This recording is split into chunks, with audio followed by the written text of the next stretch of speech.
السلام عليكم البنات، كاملين لاباس عليكم؟ صحتكم لاباس؟ نتمنى لا فيديو ديالي اليوم يلقاكم نتوما في اتم الصحه والعافيه ان شاء الله.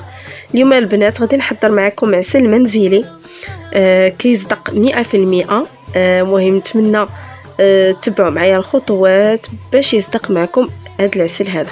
كيف ما كتشوفوا البنات ها هو كيجي خاتر صراحه، وعملته غير بمكون واحد هو اللي زدت عليه. انتم غادي تشوفوا ما عملتلوش بزاف ديال المنكهات، استعملت فيه غير الليمون بوحدو وطبيعه الحال السكر.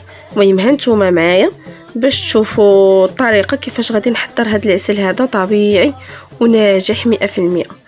كيف ما شفتوا البنات هنايا عندي ليمونه وحده حامضه قطعتها شرائح، وعندي هنايا 4 كيلو السكر. كل 2 كيلو السكر كنعمل فيها يتر الماء. المهم اذا عملتوا 4 كيلو السكر غادي تحتاجوا 2 يتر الماء. صافي البنات هادشي ما كان. هاد المره ما زدت فيه لا قرفه، ما زدت فيه حتى شي حاجه. دابا نزل لكم الرابط تحت هذا الفيديو باش تشوفوا عسل كان عندي كنت عملته ديجا، عملته منكه بالقرنفل وعملته بالقرفه وعملت فيه الليمون، ولكن هاد المره هذه اكتفيت غير بالحامض. هادشي ما كان. كيف ما شفتوا البنات دابا اول حاجه غادي نخوي السكر ديالي في الطنجره اللي غادي طيبوا فيها. هنايا انا عملت 4 كيلو ديال السكر، غادي نعمل معاها 2 يتر الماء صافي، وغادي نعمل معاها ديك الليمون.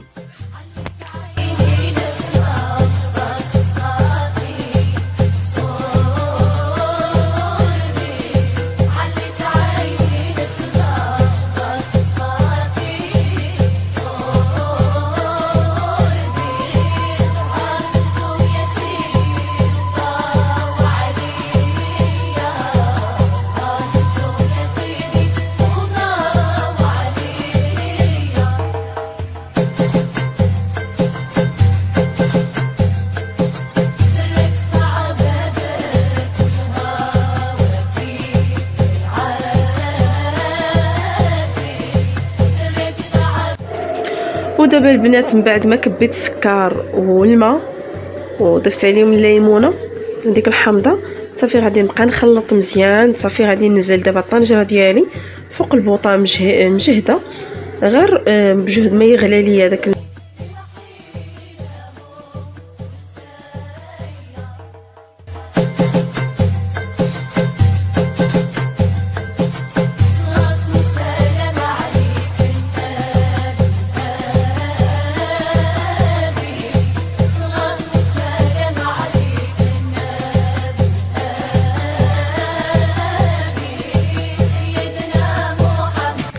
ودابا البنات كيف ما كتشوفوا من بعد ما كيغلى ليا داك السكر والماء، صافي دابا غادي نقص البوطه ونبقى مره كنحرك.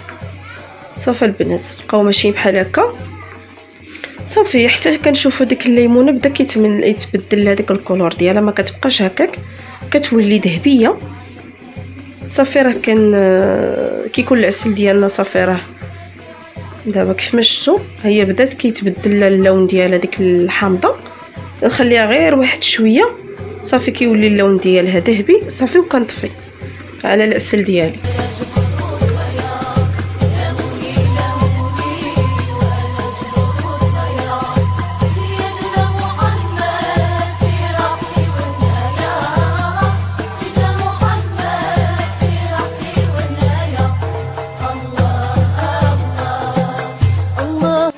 ودابا البنات كيف ما كتشوفوا هنايا ها الليمونه ديالي الحامضه كيفاش رجعت اللون ديالها ولا ذهبي.